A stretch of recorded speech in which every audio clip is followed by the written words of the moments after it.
Praise the Lord. Hallelujah. கர்த்தர் நாமத்துக்கு மகிமை உண்டாவதாக. ஜனவரி மாதம் 18ஆம் தேதி கர்த்தர் நம்மை இம்மட்டுமாக அழைத்ததற்கு நன்றியோடு அவரை நாம் ஆராதித்து துதித்து மகிழ்ந்து பாடி அவருடைய ஆசீர்வாதங்களை பெற்றுக்கொண்டு நாம் ஒவ்வொரு நாளும் அவருடைய பாதையில் செல்ல வேண்டும் என்று கர்த்தர் தாம் இந்த நாளில் நம்மை அழைத்திருக்கிறார். அதற்காக நாம் அவரை உள்ளத்தின் ஆழத்திலிருந்து துதித்து ஆராதிப்போம். இப்பொழுது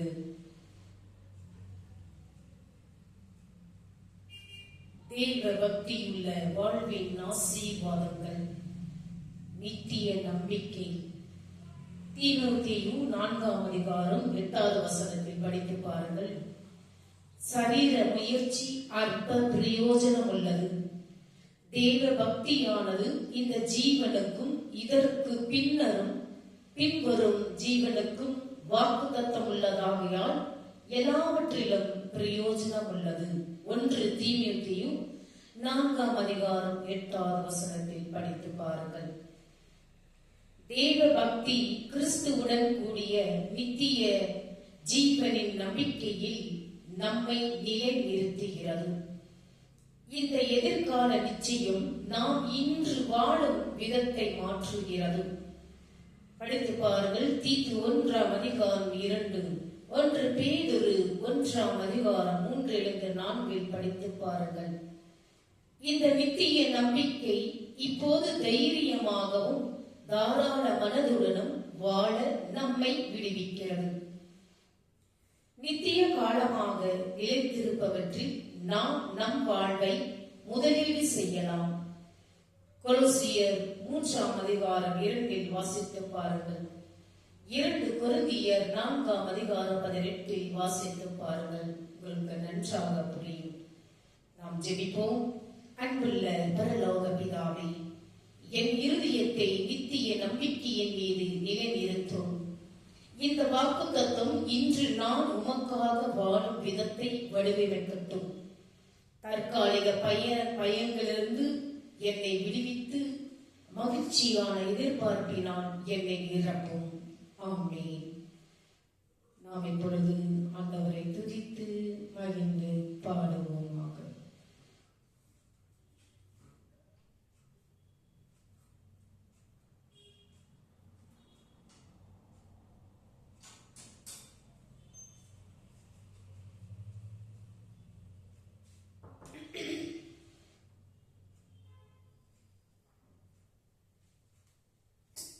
நீ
வார்த்தையை கேட்டு படித்து ஒவ்வொரு நாளும் ஆண்டவருடைய வார்த்தையை படிக்கும் பொழுது ஆண்டவருடைய வார்த்தையானது ஜீவன் உள்ளது, உயிர்உள்ளது. இதனை யார் மறுப்பதற்கு ஒன்றுமில்லை. ஆண்டவருடைய வார்த்தையை தினந்தோறும் படித்து பயன்பெறுங்கள். இன்றைய நாளில் கூட நாம் ஆண்டவருடைய வார்த்தையை கேட்டு மீண்டும் நாம் படித்து பயன்பெற வேண்டும். இன்றைய நாளில் லூக்கா நற்செய்தி 9ஆம் அதிகாரம் 51 கொடுக்கிறேன். எருசலேமை நோக்கிய உறுதியான பயணம். பின்பு அவர் எடுத்துக் கொள்ளப்படும் நாட்கள் சமீபித்த போது அவர் எருசலேமுக்கு போக தமது முகத்தை திருப்பினார். லூக்கா நற்செய்தி 9:51 வாசித்து பாருங்கள். வசனம் நமக்கு இப்படியாக கொடுக்கின்றது. இந்த வசனம் இயேசு கலிலேயாவில் செய்த போது ஊழியத்திலிருந்து யூதேயா, எருசலேம் ஆகிய இடங்களில் செய்த ஊழியத்திற்கு ஒரு திறவுகோல் வசனமாக அமைந்துள்ளதாம். இயேசுவின் ஊழியத்தில் ஒரு தீர்க்கமான திருப்புமுனையை குறிக்கிறது. இயேசு எருசலேமுக்கு செல்ல தம் முகத்தை திருப்பினார். இச்சொற்றொடர் தேவனின் சித்தத்திற்கு உறுதியான தீர்மானத்தையும் கீழ்ப்படிதலையும் வெளிப்படுத்துகிறது. அவர் எடுத்துக் கொள்ளப்படும் நாட்கள் என்பது சிலுவை மற்றும் பரலோக மகிமையுடன் துன்பத்தை இணைக்கிறது.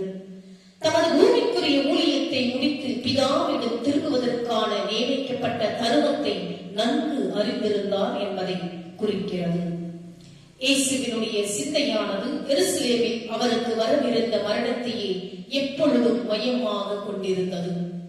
ஒன்றுக்குரிய தீமையின் மேகங்கள் அவரை வெளிவிழுக்கவில்லை.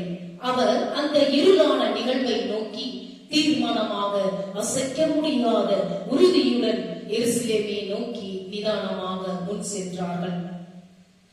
தெய்வீக நோக்கத்தையும் உறுதியான கவன சிதறலற்ற சிசத்துவத்தின் அவசியத்தையும் இவ்வசனம் நமக்கு எடுத்து காட்டுகிறது.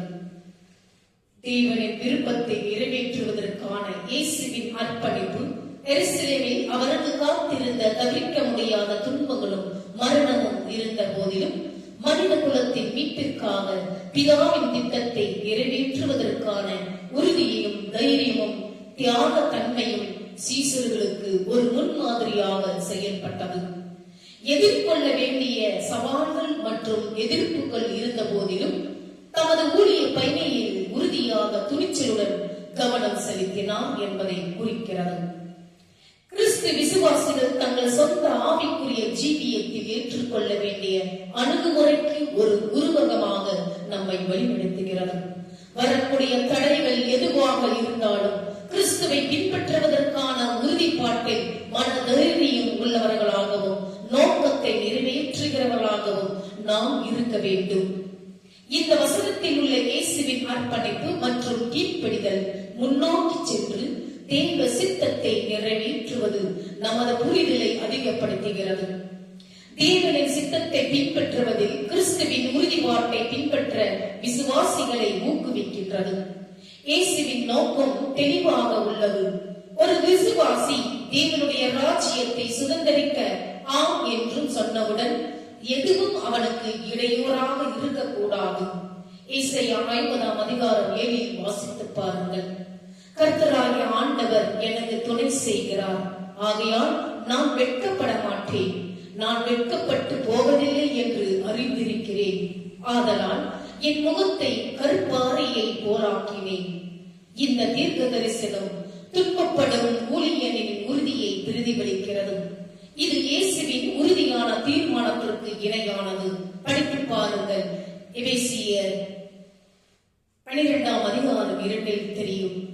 கிறிஸ்துவின் பாதையில் நமது உறுதிப்பாட்டை ஆராய்ந்து பார்க்க இவ்வசனம் நமக்கு சவாலாக காணப்படுகிறது.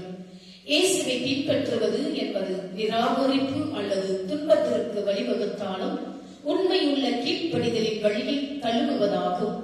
ரட்சிப்பு பலவந்தமாக அல்ல, சுயமாக தீர்மானம் செய்வதான செயலில் வெளிப்படுகிறது. இயேசு தேவனின் நேரத்தை நம்பி செயல்பட்டது போல விசுவாசிகளாக நாம் அனைவரும் நம் வாழ்க்கையில் தேவன் தமது நோக்கங்களை செயல்படுத்துகிறார் என்று நம்பி அவரது வருகைக்கு ஆயத்தப்பட வேண்டும். அப்படியாக நாம் அனைவரும் ஒவ்வொரு நாளும் ஆண்டவருடைய சித்தத்தின்படி நாம் செயல்பட வேண்டும் என்றால் கர்த்தர் நம்மை ஒவ்வொரு நாளும் நம்மை வழிநடத்துவார் அவருடைய பாதையில். தேவனுக்கு மகிமை உண்டாவதாக. இப்பொழுது நாம் அனைவரும் காணிக்கை பாடல்களை பாடி ஆண்டவரை துதித்து மகிழ்ந்து பாடுவோம்.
உன் கண்ணில் கண்டாரே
வானக தந்தையே, நீர்மையாகவே தூயவர், புனிதருக்கெல்லாம் ஊற்று. ஆகவே உம்முடைய தூய ஆவியை பொழித்து இக்காணிக்கைகளை புனிதப்படுத்த வேண்டும் என உம்மை மன்றாடுகிறோம். இவ்வாறு எங்கள் ஆண்டவர் இயேசு கிறிஸ்துவின் உடலும் இரத்தமுமாக எங்களுக்கு இவை மாறுபனவாக. அவர் தாம் பாடுபடுவதற்கு முந்தின நாள் வணக்கத்துக்குரிய தம் திருக்கைகளில் அப்பத்தை எடுத்து வானோக்கி கண்களை உயர்த்தி எல்லாம் வல்ல இறைவனும் தம் தந்தையுமாகிய உமக்கு நன்றி செலுத்தி வாழ்த்துரைத்து அப்பத்தை பிட்டு தம் சீடர்களுக்கு அளித்து அவர் கூறியதாவது: அனைவரும் இதை வாங்கி உண்ணுங்கள், ஏனெனில் இது உங்களுக்காக கையளிக்கப்படும் என் உடல் என்றார்.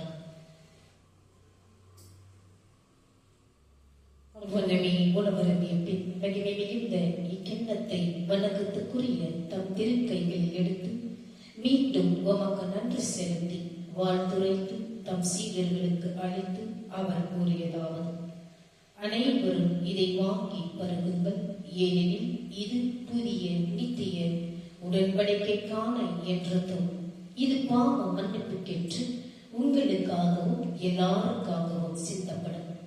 இதை என் நினைவாக செய்யுங்கள் என்றார். நாம் அனைவரும் ஆண்டோடைய திருவிருந்தில் போஜனத்தில் ஒரு மனதோடு பகிர்ந்து கொள்வோமாக.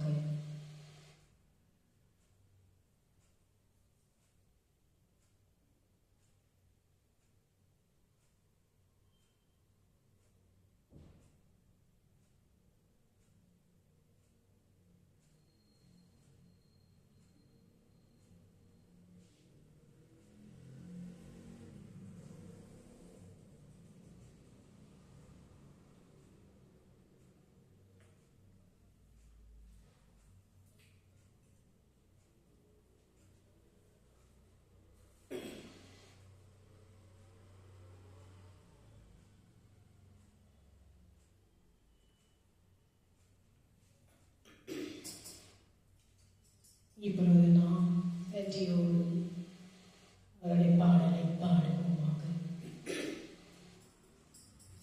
உங்கள்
மிகவும் மேலான சமாதானத்தை நாடி விடம் வருகிறோம். குழப்பத்திற்கும் நிச்சயமற்ற தன்மைக்கும் மத்தியில் உங்களுடைய சமாதானத்தினால் எங்கள் இருதயங்களையும் சிந்தைகளையும் காக்குமாறு உம்மை வேண்டுகிறோம். நாங்கள் நிலைப்பாறும்படியாக உம்முடைய அமைதியான பிரசன்னத்தால் எங்களை நிரப்பும். உம்முடைய குமாரன் ஒரு நோக்கத்துடன் இந்த உலகத்திற்கு வந்தார். தமது நோக்கத்தை நிறைவேற்றுவதற்கு முன்பு அவர் எருசலேமுக்கு போக தம் முகத்தை உறுதியாய் வைத்தார். இயேசு தமது ஊழியத்தை முடிப்பதில் கொண்டிருந்த உறுதியை லூக்கா வலியுறுத்துகிறார். மேலும் எருசலேமை மைய நகரமாக கொண்ட யூதேயாவில் நடந்த ஊழிய காலத்தின் தொடக்கத்தை இது குறிக்கிறது. பிதாவே, பாவம் மற்றும் மரணத்தின் அடிமைத்தனத்தில் இருந்து எங்களை காப்பாற்றியதற்காகவும் கல்வாரி சிலுவையில் உடைய ஒரே பேரான குமாரனை பலியாக கொடுத்ததற்காகவும் நாங்கள் முழு இருதயத்தோடு உமக்கு நன்றி கூறுகிறோம். அவராலே அன்றி வேறு ஒருவராலும் ரட்சிப்பு இல்லை. நாம் ரட்சிக்கப்படும்படிக்கு வானத்தின் கீழெங்கும் மனுஷர்களுக்குள்ளே அவருடைய நாமமெல்லாம் வேறொரு நாமம் கட்டளையிடப்படவும் இல்லை என்ற வேத வசனத்தை நாங்கள் நினைவு கூறுகிறோம். கர்த்தாவே, பாவத்தின் பிடியில் இருந்து எங்களை காப்பாற்றியதற்காக நாங்கள் மனதார உமக்கு நன்றி கூறுகிறோம். இயேசுவின் வெளியேற பெற்ற நாமத்தில் ஜெபிக்கிறோம் எங்கள் ஜீவனுள்ள நல்ல பிதாவே, ஆமென். இன்றைய நாளில் இந்த மாதத்தின் முதல் மாதத்தில் 2026 முதல் மாதத்தில் நாம் அடியெடுத்து வைத்துக் கொண்டிருக்கின்றோம். இன்றைக்கு கூட ஜனவரி 18ஆம் தேதி ஆகின்றது. ஆகியால் இந்த மாதத்திலிருந்து நாம் என்ன செய்து கொண்டிருக்கின்றோம்? இந்த மாதத்திலிருந்து 2026ஆம் ஆண்டு தொடக்க மாதத்திலிருந்து நாம் எப்படி வாழ நம்மை நாம் தயார்படுத்திக் கொண்டிருக்கின்றோம்? நாம் ஒவ்வொரு நாளும் ஆண்டவருடைய ஜெபத்தினாலும் ஆண்டவருடைய ஆராதனையினாலும் ஆண்டவருடைய பாடுகளினாலும் பாடல்களின் மூலமாகவும் ஆண்டவருடைய துதியின் மூலமாகவும் ஆண்டவருடைய போஜனத்தின் மூலமாகவும் நாம் ஆண்டவரை எப்படி நாம் துதித்துக் கொண்டிருக்கின்றோம்? சிந்தித்து செயல்படுங்கள். இனி வரும் நாட்களில் நாம் ஒவ்வொரு நாளும் ஆண்டவருடைய வார்த்தைகளை படித்து பயன் பெற வேண்டும். ஆண்டவருடைய வார்த்தையில் ஜீவன் உள்ளது, உயிர் உள்ளது. ஆகையால் நீங்கள் உங்களுடைய நாவினால் ஆண்டவருடைய வார்த்தையை படித்து பயன் பெறுங்கள். வாழ்க்கையில் நாம் எதையும் எடுத்துக்கொண்டு போவதில்லை. நாம் இந்த உலகில் பிறக்கும் பொழுதும் எதையும் கொண்டு வருவதும் இல்லை. நாம் ஆண்டவருடைய பரலோக ராஜ்யத்தில் போகும்போது கூட நாம் எதையும் எடுத்து போவதில்லை. ஆகையால் நாம் இந்த உலகில் வாழும் வரை நம்மை நாம் புதுப்பித்து நம் பாவங்களை இனியும் நாம் செய்யாமல், சாத்தானுக்கு நாம் அடிமையாகாமல், ஆண்டவருடைய பிள்ளைகளாகவும் குடும்பங்களாகவும் நாம் வாழ வேண்டும் என்றால் நாம் ஆண்டவருடைய வார்த்தையை ஒவ்வொரு நாள் படித்து பயன் பெற வேண்டும். நீங்கள் படியுங்கள், வார்த்தைகளை படியுங்கள். ஒவ்வொரு நாள் ஒவ்வொரு வார்த்தையாக படித்து பயன் பெறுங்கள். கர்த்தர் உங்களை ஒருபோதும் கைவிட மாட்டார். ஜெபியுங்கள், ஜெபமே தான் செய்யும். நாம் ஜெபிக்கும் பொழுது கர்த்தர் நம்மை நோக்கி அவருடைய அழகான கண்களால் ஏறெடுத்து பார்ப்பார். அப்படியாக நீங்கள் ஜெபியுங்கள். ஜெபித்து ஒவ்வொரு நாளும் ஆண்டவருடைய பாதையில் செல்லுங்கள். இனி இவ்வளவு நாட்களாக, இவ்வளவு ஆண்டுகளாக நீங்கள் ஆலயத்திற்கு செல்லவில்லை என்றாலும் இனி வரும் நாட்களில் ஞாயிற்றுக்கிழமை ஓய்வு நாள் கடவுள் நமக்கு கொடுத்திருக்கின்றார். அந்த ஓய்வு நாளை நீங்கள் கடைபிடிக்க வேண்டும். கிறிஸ்தவ பிள்ளைகளாகிய நீங்களும் நானும். ஞாயிற்றுக்கிழமை என்பது நமக்கு கடன் திருநாள். இந்த ஞாயிற்றுக்கிழமையில் நாம் கடன் திருநாள் எடுத்துக்கொள்ள வேண்டும். ஓய்வு நாள் நமக்கு கர்த்தர் கொடுத்திருக்கின்றார். இந்த ஓய்வு நாளில் நாம் முழு மனதோடு ஆண்டவருடைய ஆலயத்திற்கு சென்று முழு மனதோடும் முழு இருதயத்தோடும் முழு ஆன்மாவோடும் முழு சரீரத்தோடும் நம்மை நாம் ஒப்பு கொடுக்க வேண்டும் அவருடைய ஆலயத்தில், அவருடைய கூடாரத்தில். அப்படியாக நீங்கள் எத்தனை பேர் ஆலயத்திற்கு சென்று இருக்கின்றீர்கள் தெரியவில்லை. இனியாவது ஆண்டவருடைய ஆலயத்திற்கு செல்லுங்கள். ஆண்டவருடைய ஆலயத்திற்கு செல்லும் பொழுது கர்த்தர் உங்களை நோக்கி உங்களுக்கு இரட்டிப்பான ஆசீர்வாதத்தை பொழிய செய்வார். உங்களுக்கு இரட்டிப்பான காரியங்களை கொடுப்பார். உங்களுடைய தேவைகளை இரட்டிப்பாக கொடுப்பார். உங்களுடைய ஒவ்வொரு பிரச்சனைகளையும் தீர்த்து வைப்பார். உங்களுடைய கவலைகளும் கண்ணீர்களும் உங்களை துடைப்பார். உங்களுடைய ஒவ்வொரு கண்ணீருக்கும் பலன் உண்டு. அவர் உங்களுடைய ஒவ்வொரு கண்ணீரையும் அவர் துருத்தியில் காண்பார். அப்படியாக நீங்கள் உள்ளத்தின் ஆழத்திலிருந்து ஆண்டவரை நோக்கி ஜெபியுங்கள். உங்கள் கவலைகள், கண்ணீர்கள், நோய் நொடிகள், கஷ்டங்கள், எவ்வளவு சோதனைகள் எதுவும் ஆண்டவரிடத்தில் நெருங்க விடாமல் உங்களை ரட்சித்து வாழ்க்கையில் ஒவ்வொரு நாளும் அவருடைய பிள்ளைகளாகவும் அவருடைய குடும்பங்களாகவும் காப்பார். அப்படியாக என் பிரியமான கிறிஸ்தவ சகோதர சகோதரிகளை ஆண்டவரை நோக்கி ஜெபியுங்கள், துதியுங்கள், ஆராதியுங்கள். அவருடைய வார்த்தையை படித்து பயன் பெறுங்கள். இதுதான் கிறிஸ்தவ பிள்ளைகளாகிய நாம் வாழும் ஒரு உற்சாகம், ஊக்கம், ஒரு தைரியம், ஒரு உறுதிப்பாடு. நீங்கள் எப்படி வாழ்ந்து கொண்டிருக்கின்றீர்கள் என்று எனக்கு தெரியாது. ஆனாலும் நாம் பாவங்களை இனியும் செய்யாமல், பாவ படுகொலையில் இல்லாமல், பசாசு கடுமையாகாமல் நாம் ஒவ்வொரு நாளும் இனி வரும் நாட்களில் ஆண்டவரை நாம் இறுக பிடித்துக் கொண்டு அவருடைய பாதையில் நாம் செல்ல வேண்டும் என்றால் ஆண்டவர் நிச்சயம் நம்மை காப்பார். அவருடைய கிருபையால் தாங்கி வழிநடத்துவார். அவருடைய இரத்தத்தால் நம்மை கழுவி சுத்தப்படுத்தி பரிசுத்தப்படுத்துவார். அவர் ஒவ்வொரு நாளும் நம்மை கண்ணீர் மணி போல நம்மை காத்து வழிநடத்துவார். இந்த நாளில் கர்த்தர் தாமே உங்களை இந்த நாளில் ஆசீர்வாதத்தை பொழிய செய்ய நம்மை காத்து கொண்டிருக்கிறார். நமக்கு ஒவ்வொருவரையும் கர்த்தர் பார்த்து கொண்டிருக்கிறார் நம்மை. அதனால் இந்த கடைசி நேரத்தில் அவருடைய ஆசீர்வாதத்தை நாம் முழு மனதோடு பெற்றுக்கொள்வோமாக. என் ஆத்துமாவே கர்த்தரை ஸ்தோத்திரி, என் முழு உள்ளமே அவருடைய பரிசுத்த நாமத்தை ஸ்தோத்திரி. என் ஆத்துமாவே கர்த்தரை ஸ்தோத்திரி, அவர் செய்த சகல உபகாரங்களையும் மறவாதே. நாம் அனைவரும் தலை வணங்கி ஆண்டவருடைய ஆசீர்வாதத்தை பெற்றுக் கொள்வோமாக.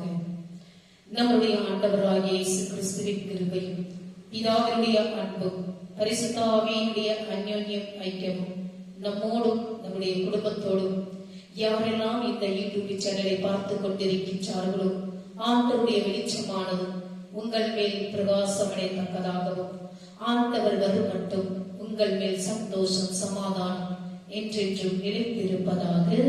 ஆமென். May God bless you. ஆண்டவர் உங்களை ஒவ்வொருவரையும் ஆசீர்வதிப்பாராக. ஆமென்.